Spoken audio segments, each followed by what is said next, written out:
আমরা তেল খাড়ি আর বুতাইতে গেছি আমরা দিকে ভালো আছিনি, আমরা ধৈর্য ধরতাম 1 মাস।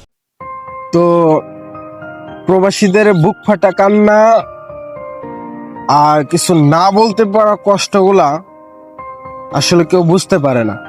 আমি একজন প্রবাসী, সৌদি প্রবাসী, মানে আমিও ঠিক ততটা বুঝতে পারি নাই যদি আজকে এই ভিডিওটা না দেখতাম। আসলেও একটা প্রবাসীর আর যদি তার আকামা না থাকে, মানে সৌদি আরবের ক্ষেত্রে যদি তার আকামা না থাকে, তাহলে তার চাইতে দুঃখ কষ্ট আমার মনে হয় না যে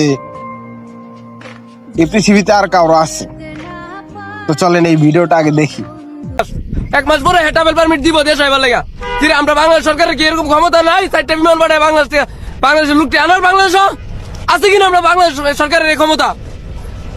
20,000 লোক আছে এখনো জেল, আর 5 দিন গেলে লোক লাশ আইবো, হাজার হাজার লাশ আইবো বাংলাদেশের মধ্যে।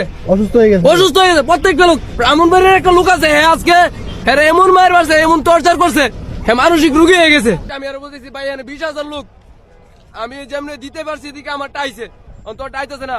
আমাদের এম্বাসির কাবিলাতে আছে এখানে। ওদেরকে কিসের জন্য রাখছে? আমাদের সুখ দুঃখ দেখার জন্য। ধরার 14 দিনের মাথায় ওরা গিয়া 1 মিনিট দাঁড়াইছে শুধু। ভাই আমরা কবে পাঠাবেন, কি করে? ওরা বলতেছে যে আপনাদের কথা আমরা শুনতে আসিনি এখানে।